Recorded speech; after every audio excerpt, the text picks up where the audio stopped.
কৰি কটাই দিম পাৰিম নেকি কেৱল হিন্দু মুছলমানৰ ৰাজনীতি কৰি থাকিলে নহব অকল বিজেপিকে মই কোৱা নাই ইমান দিন শাসন কৰি থকা প্ৰত্যেকটো ৰাজনৈতিক দলক কৈছো সেয়া কংগ্ৰেছ হ'ব পাৰে সেয়া বিজেপি হ'ব পাৰে সেয়া অসম গণ পৰিষদ হ'ব পাৰে সেয়া অন্যান্য বিপিএফ হ'ব পাৰে ইউপিপিএল হ'ব পাৰে চিপিআইএম হ'ব পাৰে যিবিলাকে এতিয়ালৈকে শাসনৰ দাবী লৈ আহিছে প্ৰত্যেকটো ৰাজনৈতিক দলকে কৈছো যে তোমালোকে আমাক 5টা বাক্য কোৱা 5টা তোমালোকে আমাক লক্ষ্যৰ কথা কোৱা যি 5টা বাক্যত 5টা কাম কৰি তোমালোকে অসমখনক উন্নতিৰ পথলৈ লৈ যাবা আজিলৈকে কোনো ৰাজনৈতিক দলৰ তেনেকুৱা কোনো ভিজন নাই অসমখনক আগুৱাই নিয়াৰ অসমৰ প্ৰত্যেকজন মানুহক কাম দিয়াৰ অসমৰ প্ৰত্যেকজন মানুহক ধনী কৰাৰ অসমৰ প্ৰত্যেকজন মানুহৰ ঘৰটো নিজে পকা কৰিব পৰাৰ পজিশ্যনলৈ লৈ যোৱাৰ প্ৰত্যেক ঘৰ মানুহৰ টয়লেটটো পায়খানা ঘৰটো যাতে টাইলছ লগাই চাফা কৰি ৰাখিব পাৰে তেনেকুৱা পজিশ্যনলৈ লৈ যোৱা প্ৰত্যেকৰ ঘৰতে যাতে 4চকীয়া গাড়ী এখন কিনিব পৰা অৱস্থালৈ লৈ প্ৰত্যেক ঘৰ পৰিয়ালক লৈ যাব পাৰো মাকৰ বেমাৰ হ'লে যাতে গাড়ীখনত নি গুৱাহাটী মেডিকেল কলেজত ভৰ্তি কৰিব পাৰে তেনেকুৱা অৱস্থালৈ লৈ যাওঁ মাকৰ বা জীয়েকৰ যদি ডাঙৰ বেমাৰ হয় তেতিয়াহ'লে দিল্লীৰ এইমছত যাতে চিকিৎসা কৰিব পাৰে আৰু পুতেক আৰু জীয়েকক যাতে আমেৰিকাত পঢ়াব পাৰে তেনেকুৱা ধৰণৰ এটা পজিশ্যনলৈ নিয়াৰ কাৰণে আজিৰ দিনটোত এখন চৰকাৰে এটা দলে কেতিয়াবা কথা কোৱা শুনিছে নেকি আপোনালোকে এইবিলাক কথা অসমত চৰ্চা নহয় অসমত চৰ্চা হয় হিন্দু মুছলমানৰ অসমত চৰ্চা হয় মিয়াই অসমখন খালে অসমত চৰ্চা হয় জাতি ধৰ্ম বৰ্ণ ভাষাৰ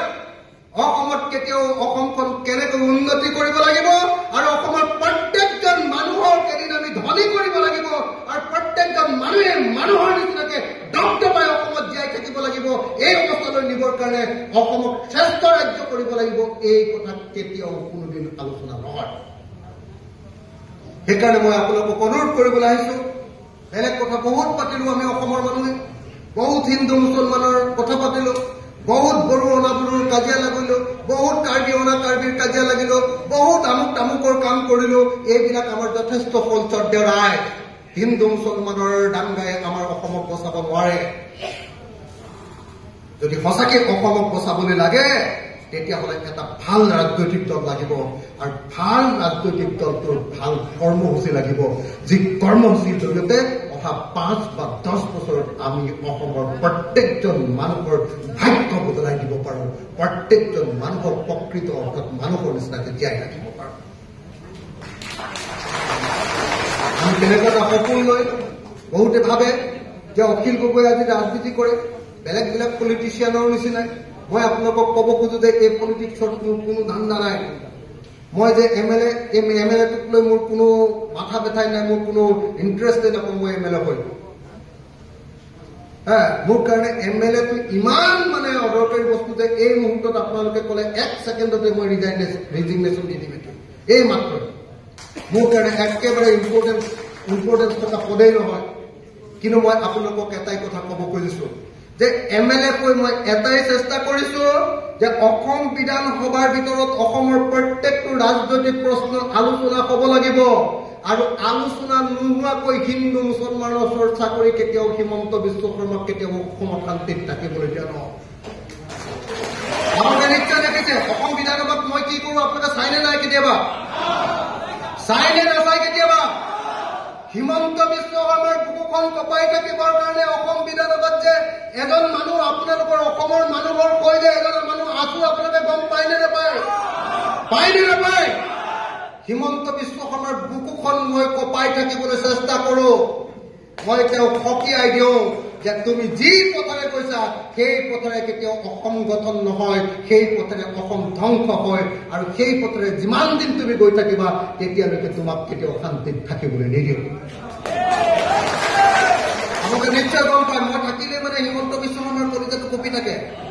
গম পায়নে নাই এইবাৰ অসমৰ পথাৰৰ সকলো পথাৰতে পানী যোগান দিব লাগে বুলি ৰিজলিউশ্যন বা সংকল্প প্ৰস্তাৱ আনি একদম বিধানসভাত ইতিহাসত প্ৰথমবাৰৰ কাৰণে এনেকে ভোটিঙৰ ব্যৱস্থা কৰি বিজেপি চৰকাৰখনে ক'লে যে নাই পথাৰত পানী যোগানৰ বস্তুটো এই প্ৰস্তাৱটো আমি ল'ব নোৱাৰোঁ ল'ব নোৱাৰো বুলি কোৱাৰ কাৰণে ভোটিং কৰি চৰকাৰখনক ভাঙিয়ে পেলাইছিল। এইবিলাক গম পায়নে নাই আপোনালোকে?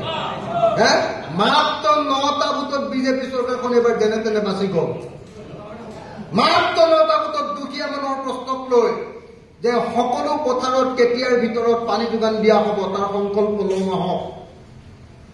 অসমৰ সকলো পথাৰত যেতিয়ালৈকে আজিৰ দিনটোলৈকে অসমীয়া মানুহ আমি ভেকুলীৰ বিয়া পতা মানুহ হয়নে নহয়? এতিয়াও কঠীয়া পাৰিবৰ কাৰণে পানী নাই, ভেকুলীৰ বিয়া পাতো। ভেকুলীৰ বিয়া পাতিলে বৰষুণ হয় নেকি? বৰষুণ কেনেকে হয়?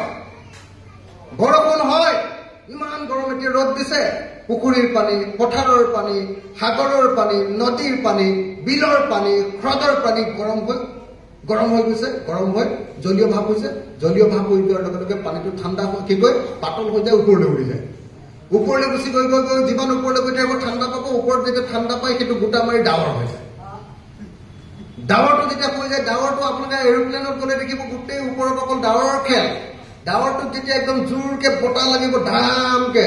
সি গৈ গৈ গৈ গৈ ধামকে আকৌ পৰ্বতত খুন্দা মাৰি দিব। পৰ্বতত খুন্দা মাৰি দিলে একদম আকৌ তললে নামি আহিব, তললে নামি আহিবলৈ সেইটোৱে বৰষুণ। হয় নহয়? এতিয়া মোক কওকচোন যে ভেকুলীৰ বিয়া পাতিলে পথাৰৰ পানী গৰম হ'ব নেকি? হ'ব নেকি? তাৰমানে ভেকুলীৰ বিয়া পাতিলে কেতিয়াও বৰষুণ নহয়, হয় নহয়? কিন্তু তাৰ পাছতো অসমীয়া মানুহে এতিয়াও পথাৰত যেতিয়া বৰষুণ নহয় তেতিয়া ভেকুলীৰ বিয়া পাতো, কাৰণ চৰকাৰে এতিয়ালৈকে আমাক পানী যোগানৰ ব্যৱস্থা কৰি দিয়া নাই, হয়নে? ভেকুলীৰ বিয়া পতা জাতিত পৰিণত হৈ আছো অসমীয়া জাতি। তাৰ পৰা এক খোজ আগবঢ়াবৰ